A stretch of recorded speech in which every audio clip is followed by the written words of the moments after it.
Seres humanos que acompanham o Planeta Podcast, temos um recado para vocês. Show do Planeta Stand-Up, link na descrição. E isso eu queria falar, mais a fundo sobre bipolaridade, porque é engraçado como essa temática da mente, assim, a gente falou com alguns psicólogos, alguns psicanalistas, psiquiatras e tal, e tem muita coisa que a gente ouve no nosso dia a dia que é de orelhada, né? Então, se a pessoa parece triste e aí daqui uma hora parece muito alegre, fala, esse cara é bipolar. O cara joga o termo com a banalização mesmo, até uma própria leviandade, assim, porque não sabe exatamente o que é a bipolaridade. Então, acho que seria interessante você explicar como ocorre esse fenômeno e quais são as consequências dele na vida prática, né? Esse é um dos motivos do meu trabalho, né? Eu acho que ao longo das últimas décadas aí, aconteceu muito das pessoas melhorar o conhecimento sobre o que é ansiedade, sobre o que é depressão em si. Tá aumentando muito a consciência, né? Em parte porque algumas celebridades começaram a falar que tem, foi quebrando um pouco o estigma, né?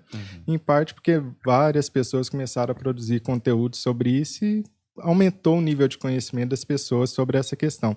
E quanto maior o conhecimento, menor o preconceito, né? Eu sempre digo que a ignorância, no sentido de falta de conhecimento sobre, traz muito preconceito, estigma, né? E é muito importante espalhar o conhecimento por conta disso. O transtorno bipolar em si ainda está meio que escuro, as pessoas ainda não conhecem tanto, né, sobre ele, talvez por falta de oportunidade de entrar em contato com isso, mas é algo super comum na população, né? O último estudo que a gente tem, ou pelo menos o maior e melhor estudo que a gente tem no mundo, fala de 4,8% da população mundial dentro do que a gente chama de espectro bipolar. Então, se você for fazer uma conta rápida, você vai ver que no Brasil isso daria em torno de 8 milhões de pessoas. É muita gente, né, se for pensar. Sendo que aqueles tipos mais específicos de bipolaridade, né, chamados mais claros, que é o transtorno bipolar tipo 1 e 2, a gente está falando de 1,2% da população. Né? Então, ainda continua milhões e milhões de pessoas. Né? E o que seria essa bipolaridade? Eu acho que uma forma bem simples de explicar primeiro, não é mudar de pensamento, não é mudar de ideia, não é mudar de opinião, ou como dizem muitas músicas por aí, que ela é bipolar demais e tal, né? Porque tá mudando de opinião o tempo todo, não é bem isso, né? A bipolaridade basicamente a pessoa tem uma fase de depressão e ela tem uma fase que é de ativação. Essa fase de ativação que a pessoa tem na vida é o que diferencia alguém que é bipolar daquela pessoa que não é bipolar. Mas essa fase de ativação é uma ativação do cérebro, não é porque a pessoa está mudando de ideia, não é algo psicológico, do caráter, falta de religião, nem nada disso. Algo altera no cérebro dela, neurobiologicamente, e aí tem várias causas para isso, que ela começa a alterar o pensamento, comportamento e emoção.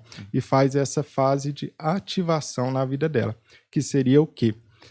Você já viu aquele rapper, o Kanye West? Ele tem, por exemplo, transtorno bipolar tipo 1. E ele passa muito por essa fase de ativação, então fica bem claro quando ele está passando por essa fase de ativação, que seria o quê? A pessoa dorme menos, ou seja, ela reduz a necessidade de sono. Ela dorme 3, 4 horas, por exemplo, e está sentindo cheia de energia. Ou seja, não é insônia, ela está dormindo menos e continua acelerada e com energia. O pensamento corre mais rápido, ela tem mais energia física e mental, ela pode começar a ficar mais impulsiva. E aí, quando fica mais impulsiva, por exemplo, para gastos excessivos, então gasta muito dinheiro, pode ficar muito mais irritado, então falar coisas inadequadas, pode ficar desinibida, ficar falando coisas que normalmente não falaria, ou pode beber mais, pode acelerar mais o carro. Basicamente, ela tem um aumento de energia para atividades potencialmente dolorosas. Ou seja, ela está perdendo o filtro da consequência, ela está mais impulsiva, né? E com isso pode trazer grandes prejuízos na vida dela.